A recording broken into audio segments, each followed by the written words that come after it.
মঞ্চ কঁপাইছিল।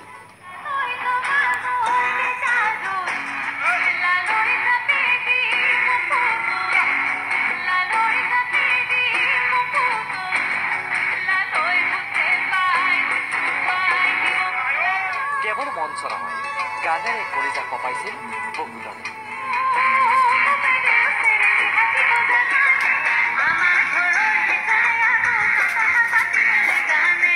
কলিজা কঁপিছিল যোৰহাটৰ গীটাৰিষ্ট জিন্তি দত্ত।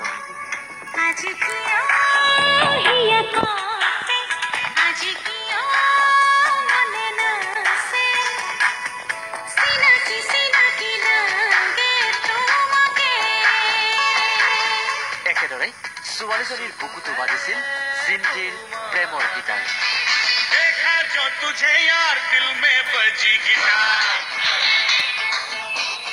হয়, আমি ৰেহেনাৰ কথা কৈছো, আমেৰিকাৰ ৰেহেনা।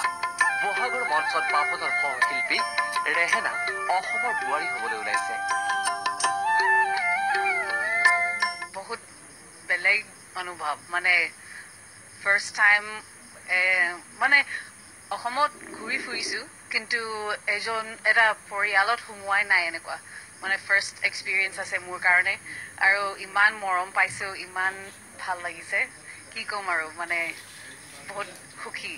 পাপনৰ সংগীতানুষ্ঠানত গীটাৰ সংগত কৰা জিন্তি দত্ত আৰু সহশিল্পী ৰেহেনাই জুৰীয়া জীৱনৰ পাতনি মেলিব।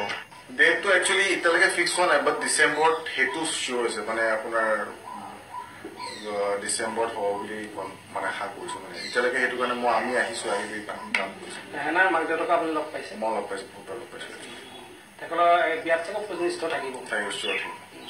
অসমীয়া পৰম্পৰাৰে মাহ হালধিৰ গোন্ধ লৈ কইনা হ'ব ৰেহেনা।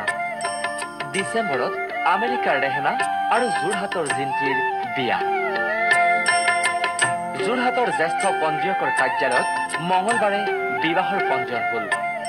বিয়ালৈ আহিব আমেৰিকাৰ ২০-২৫ জনীয়া এটি দল।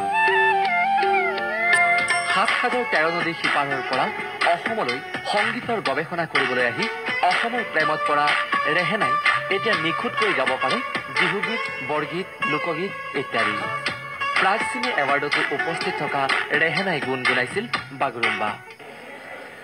বাগৰুম্বা হাই বাগৰুম্বা, বাগৰুম্বা হাই বাগৰুম্বা,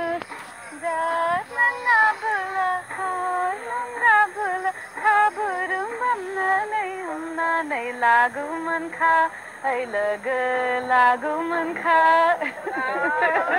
ৰেহেনাই ল'ব পুৰণি কঁকালত জিলিকিব ৰঙা ফুটকি, আয়তী উৰুলিৰে ৰভাচৰি হ'ব উজুলি মুজুলি।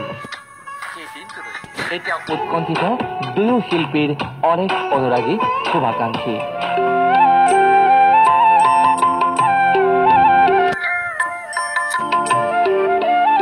যোৰহাটৰ পৰা উত্তম শইকীয়া আৰু উৎপল বৰাৰ সহযোগত